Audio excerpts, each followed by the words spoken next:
Hello students, myself Harilal Jahangir, assistant professor government college Degana. BSc part third का second जो paper है उसका आप लोग सेकंड चैप्टर लेते हैं, पारिस्थितिकी की मुख्य शाखाएं या ब्रांचेस। पिछले चैप्टर में अपन ने पारिस्थितिकी इकोलॉजी की जो इंट्रोडक्शन है और हिस्ट्री उसके बारे में पढ़ा था। पारिस्थितिकी जो मुख्य शाखाएं हैं वो दो हैं, इसके अलावा भी और भी खूब सारी शाखाएं हैं, ब्रांचेज हैं, उनको अपन आगे देखते हैं। पहले मन लेते हैं जिसकी मेन दो ब्रांचेज हैं, दो हैं। एक तो है स्व पारिस्थितिकी, इसको हम कहते हैं ओट इकोलॉजी, और दूसरी है सह पारिस्थितिकी, सिन इकोलॉजी।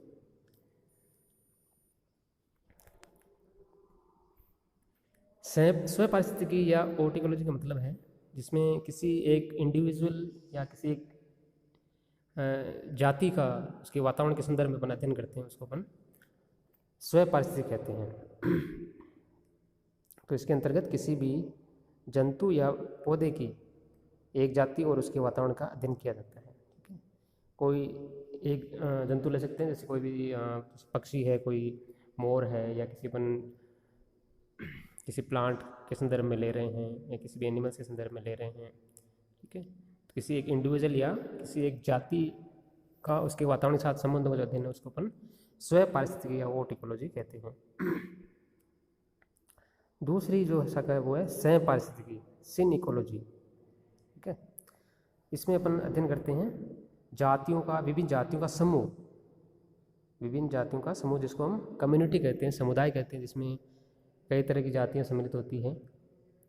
तो उसका अपन वातावरण के संदर्भ में अध्ययन करेंगे, उसका वातावरण पर क्या प्रभाव है या वातावरण का उसके समुदाय पर क्या प्रभाव है, किस प्रकार से उसके घटक उनको प्रभावित करते हैं, वो सब किसके अंतर्गत आएंगे, सह पारिस्थितिकी या सिन इकोलॉजी में उसका अध्ययन किया जाएगा। ठीक है, तो इसके अंतर्गत एक विशेष वातावरण में निवास करने वाले विभिन्न जीव जंतुओं और पौधों के समुदायों का सामूहिक अध्ययन किया जाता है। ठीक है, कम्युनिटी समुदाय होगा, वहाँ पर जीव जंतु पेड़ पौधे सभी होंगे, तो उन सब का वातावरण के साथ संबंधों का अध्ययन क्या कहलाएगा, सह पारिस्थितिकी कहलाएगा।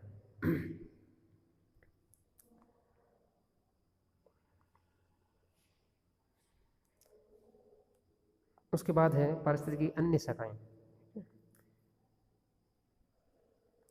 तो उसमें पहले अपन लेते हैं, एक है प्राणी या जंतु पारिस्थितिकी, एनिमल इकोलॉजी। यदि अध्ययन का मुख्य विषय प्राणी है, जंतु है, तो इसे प्राणी पारिस्थितिकी कहते हैं। जो जीव जंतु जो हैं उनका वातावरण के साथ संबंध का अध्ययन, उसको अपन कहेंगे जंतु पारिस्थितिकी। अब इसकी भी कई सारी उपशाखाएं हो सकती हैं, जैसे अपन स्तनधारियों का अध्ययन कर रहे हैं तो वो मेमेलियन इकोलॉजी है, स्तनधारी पारिस्थितिकी है। बर्ड्स का अध्ययन कर रहे हैं तो एवियन इकोलॉजी, पक्षी पारिस्थितिकी है। कीटों का अध्ययन कर रहे हैं, ठीक है, या अपन उन परजीवियों का अध्ययन कर रहे हैं या मनुष्य कर रहे हैं, तो सभी ठीक है, जिस संदर्भ में उसका अध्ययन कर रहे हैं वो उसी नाम से वो शाखा जानी जाएगी। तो इसकी कई उपशाखाएं हो सकती हैं। तो इस तरह से अध्ययन को बांटकर करने से उस विषय वस्तु को समझने में सहायता मिलती है। अगली है प्लांट इकोलॉजी, पादप पारिस्थितिकी। यदि पेड़ पौधों का अपन वातावरण के साथ संबंध अध्ययन करते हैं तो उसको अपन पादप पारिस्थितिकी करते हैं।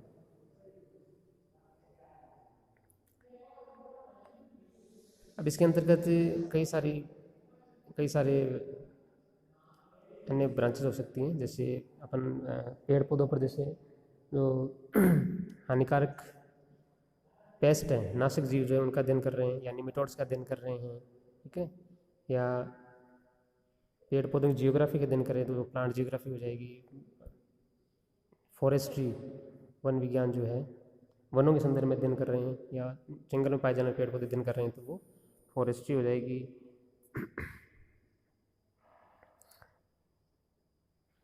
या मिट्टी के संरक्षण संबंधी अध्ययन कर रहे हैं, बाढ़ नियंत्रण है, ये सभी प्लांट इकोलॉजी के अंतर्गत हम इनका अध्ययन करते हैं। हम इसको भी और छोटे उपविभागों में बांटा जा सकता है, जैसे वन पारिस्थितिकी है, घास स्थल पारिस्थितिकी है, शैवालों का अध्ययन शैवाल पारिस्थितिकी है, सूक्ष्म जीव पारिस्थितिकी है। अगली है हैबिटेट इकोलॉजी या आवासीय पारिस्थितिकी। ठीक है, इसके अंतर्गत अपन विभिन्न आवासों का अध्ययन करते हैं। ठीक है, कि हम जानते हैं कि पृथ्वी जो है वो विभिन्न प्रकार के आवासों से मिलकर बनी है। जैसे समुद्र पारिस्थितिकी है, समुद्रों का अध्ययन है।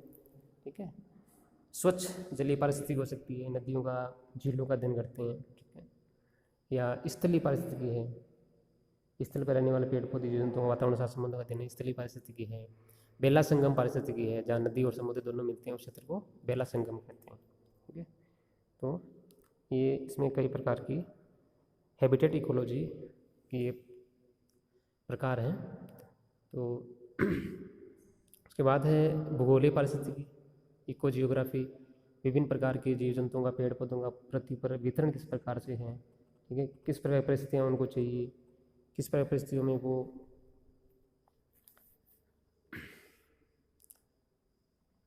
सर्वाइव करते हैं, तो वो सब इको जियोग्राफी के अंतर्गत अध्ययन किया जाता है उनका। ठीक है, उसके बाद में है संरक्षण पारिस्थितिकी। ठीक है, कंजर्वेशन इकोलॉजी, विभिन्न प्राकृतिक संसाधन जैसे जल है, मिट्टी, खनिज, जीव जंतु, इनका अपन संरक्षण कैसे करें, वो संरक्षण से अपने को कैसे इनका सदुपयोग अपन कर सकते हैं, वो जो पारिस्थितिक शास्त्र है उसको अपन कहते हैं संरक्षण पारिस्थितिकी। अगली है उत्पादन पारिस्थितिकी, प्रोडक्शन इकोलॉजी। इसके अंतर्गत प्राकृतिक साधनों के उत्पादन को बढ़ाने का अध्ययन किया जाता है। ठीक है, हम जानते हैं कि पेड़ पौधे जो होते हैं वो प्राथमिक उत्पादक होते हैं। ठीक है, प्राइमरी प्रोड्यूसर हैं। तो उनके द्वारा प्रकाश संश्लेषण क्रिया से कार्बनिक पदार्थों के निर्माण की जो प्रक्रिया उसको अपन प्राथमिक उत्पादकता कहते हैं। पेड़ पौधों द्वारा सूर्य के प्रकाश की उपस्थिति में प्रकाश संश्लेषण द्वारा कार्बनिक पदार्थ निर्माण की प्रक्रिया को प्राथमिक उत्पादकता कहते हैं। और जो उन पर निर्भर हैं प्रपोषित जीव हैं, वो प्राथमिक उत्पादन पदार्थों से फिर दूसरे जटिल पदार्थ जो निर्माण करते हैं उसको अपन सेकेंडरी प्रोडक्टिविटी या द्वितीयक उत्पादकता कहते हैं। ठीक है, और प्राथमिक और द्वितीयक जो उत्पादकता है उसको मिलाकर के अपन कहते हैं ग्रोस प्रोडक्टिविटी। तो इन सब का जो अध्ययन किया जाता है वो किसमें होगा, प्रोडक्शन इकोलॉजी। तो किस प्रकार से हम जीव जंतुओं से पेड़ पौधों से उपयोगी उत्पादन इसमें प्राप्त कर सकते हैं उसका अध्ययन अपन उत्पादन पारिस्थितिकी के अंतर्गत करते हैं। अगली है विकिरण पारिस्थितिकी, रेडिएशन बायो इकोलॉजी। ठीक है, विभिन्न जीवधारियों पेड़ पौधों पर जीव जंतुओं पर विभिन्न प्रकार के रेडिएशंस हैं। ठीक है, उनका क्या इफेक्ट रहता है। ठीक है, सूर्य से आने वाली जो किरणें हैं उनमें विभिन्न प्रकार के रेडिएशंस हैं, उनका क्या रोल रहता है उसका अपन अध्ययन करते हैं, वो है विकिरण पारिस्थितिकी है। टेक्सोनोमी इकोलॉजी है, वर्गीकरण पारिस्थितिकी, विभिन्न जीवधारियों के वर्गीकरण पर पारिस्थितिक प्रभाव का अध्ययन इस शाखा के अंतर्गत किया जाता है, वर्गीकरण पारिस्थितिकी के अंतर्गत। उसके बाद है मानव पारिस्थितिकी, ह्यूमन इकोलॉजी। इसके अंतर्गत इस शाखा के अंतर्गत मानव पारिस्थितिकी विशेषताओं का अध्ययन किया जाता है। मानव का स्पेशली अपन अध्ययन करते हैं इकोलॉजी अंतर्गत, तो वो है ह्यूमन इकोलॉजी। स्पेस इकोलॉजी, अंतरिक्ष पारिस्थितिकी। तो आजकल ये लेटेस्ट ब्रांच है, तो जो स्पेस अंतरिक्ष है उसमें जंतुओं को रिसर्च के लिए या मानव को भेजा जा रहा है, तो उस पर स्पेस का क्या इफेक्ट रहता है। ठीक है, वो किस प्रकार से वहाँ सर्वाइव करना है, तो वो सब विज्ञान की इकोलॉजी की स्पेस जो इकोलॉजी ब्रांच है उसमें उसके अंतर्गत इसका अध्ययन किया जाता है। एक है जीवाश्म पारिस्थितिकी। जीवाश्म क्या है, जो मृत जीवों के अवशेष रह गए हैं, लाखों वर्ष पूर्व विद्यमान थे, आज उनके अवशेष हैं, तो वो जीवाश्म कहलाते हैं। तो उन जीवाश्मों का अध्ययन अपन करते हैं, वो है जीवाश्म पारिस्थितिकी। उस समय क्या वातावरण परिस्थितियाँ रही हुई जिसकी वजह से वो नष्ट हो गए। ठीक है, तो उनका अध्ययन क्या कहलाएगा, जीवाश्म पारिस्थितिकी या पेली इकोलॉजी कहलाता है। एक है रासायनिक पारिस्थितिकी, केमिकल इकोलॉजी। विभिन्न जीवधारियों द्वारा विशिष्ट रासायनिक पदार्थों के अनुकूलन और रासायनिक प्राथमिकता का अध्ययन इस शाखा के अंतर्गत किया जाता है। पीडो इकोलॉजी, पीडो मीन्स है मृदा पारिस्थितिकी। भूमि के विशिष्ट गुण, मिट्टी के विभिन्न जो गुण है, क्षारीयता, अम्लीयता, ठीक है, उसमें कितनी खनिज क्षमता है, कितनी उसकी फर्टिलिटी है, वो सब अध्ययन अपन, कितना उसमें ह्यूमस है, इसका अध्ययन अपन किसमें करते हैं, पीडो इकोलॉजी या मृदा पारिस्थितिकी में अध्ययन करते हैं। ऊर्जा पारिस्थितिकी है। विभिन्न पारितंत्रों में जो पारिस्थितिक तंत्र हैं, समुद्री हो सकते हैं, स्थलीय हो सकते हैं, वन के हैं, उनमें ऊर्जा के प्रवाह का अध्ययन को ऊर्जा पारिस्थितिकी या एनर्जी इकोलॉजी कहते हैं। और लास्ट है फिर प्रदूषण पारिस्थितिकी। जो लेटेस्ट है पॉल्यूशन इकोलॉजी। ठीक है, प्रदूषण आज की बड़ी समस्या है, तो प्रदूषण के जो कारण हैं, प्रभाव है, या उनको अपन कैसे कम करें, उसका अध्ययन अपन पारिस्थितिकी दिशा का अंतर्गत करते हैं, उसको प्रदूषण पारिस्थितिकी कहते हैं। तो ये कुछ मुख्य मुख्य शाखाएं हैं पारिस्थितिकी। अगले चैप्टर में हम इकोसिस्टम और उसके विभिन्न घटकों के बारे में अध्ययन करेंगे।